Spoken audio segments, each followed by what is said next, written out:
નમસ્કાર મિત્રો, સ્વાગત છે તમારું અમારી YouTube ચેનલમાં। તો મિત્રો, આજના વિડીયોમાં આપણે ચર્ચા કરીશું ગુજરાતમાં આવેલ જે આંગણવાડી કેન્દ્રો છે તો તેમાં જે કાર્યકર અને તેડાગરની જગ્યાઓ ખાલી છે તો આ જગ્યાઓ ભરવા માટે લાયકાત ધરાવતા મહિલા ઉમેદવાર પાસેથી અરજી ફોર્મ મંગાવવામાં આવેલા છે। એ મિત્રો, અરજી ફોર્મ છે તે 8 ઓગસ્ટ 2025 થી શરૂ કરી દેવામાં આવશે અને 30 ઓગસ્ટ 2025 સુધી ઓનલાઈન અરજી ફોર્મ ભરવાનું રહેશે। ઓનલાઈન અરજી ફોર્મ HRMS નું જે પોર્ટલ છે તે પોર્ટલ ઉપરથી ભરી શકશો। પરંતુ ઓનલાઈન અરજી ફોર્મ ભરતી વખતે ક્યાં ક્યાં ડોક્યુમેન્ટ અપલોડ કરવાના થશે, ક્યાં ક્યાં ડોક્યુમેન્ટની જરૂર પડશે, તેના વિશે એક જ વિડીયોમાં માહિતી મેળવી લઈએ। તે પહેલા વિડીયો ગમે તો લાઈક અને શેર કરી દેજો, ચેનલમાં નવા હો તો ચેનલને સબસ્ક્રાઇબ કરી દેજો। તો ચાલો મિત્રો, વિડીયોની શરૂઆત કરીએ।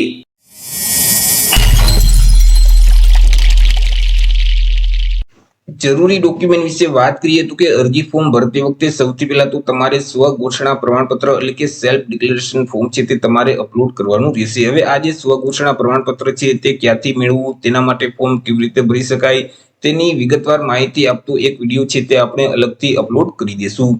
ત્યાર પછી આધાર કાર્ડની નકલ છે અથવા તો રહેઠાણ અંગેનો કોઈ પણ એક આધાર પુરાવાની નકલ છે તે તમારે અપલોડ કરવાની રહેશે। તો રહેઠાણના પુરાવા તરીકે તમે ક્યાં ક્યાં ડોક્યુમેન્ટ આપી શકો છો તો કે રહેઠાણના પુરાવા તરીકે તમે રેશન કાર્ડની નકલ છે અથવા તો ચૂંટણી કાર્ડની નકલ છે અથવા તો આધાર કાર્ડ છે અથવા તો લાઇટ બિલ છે કે ટેલિફોન બિલ છે કે મ્યુનિસિપલ ટેક્સ બિલ છે અથવા તો મિત્રો પાસપોર્ટ છે તે પણ તમે આપી શકો છો। બેંક પાસબુકના પ્રથમ પાનાની જે નકલ છે તે પણ તમે આપી શકો છો અથવા તો જે ડ્રાઇવિંગ લાયસન્સ છે તે પણ આપી શકો છો। ભાડા કરાર છે, લગ્નનું પ્રમાણપત્ર છે તે પણ તમે આપી શકો છો અને શાળા છોડ્યાનું જે સર્ટિફિકેટ છે તે પણ તમે આપી શકો છો। તો રહેઠાણના પુરાવા તરીકે આ 10 ડોક્યુમેન્ટમાંથી તમે કોઈ પણ એક ડોક્યુમેન્ટ આપી શકશો। ત્યાર પછી મિત્રો, જે મામલેદાર દ્વારા આપવામાં આવેલું જે રહેઠાણ અંગેનું પ્રમાણપત્ર છે એટલે કે રહેઠાણનો જે દાખલો છે તે તમારે અપલોડ કરવાનું રહેશે। હવે આ જે રહેઠાણ અંગેનો જે દાખલો છે તે દાખલો 6 મહિના કરતા વધારે જૂનો ન હોવો જોઈએ। જે 6 મહિના કરતા વધારે જૂનો દાખલો થઈ ગયેલો હશે તો તમારે ફરીથી નવો દાખલો કઢાવી અને તમારે અપલોડ કરી દેવાનું રહેશે।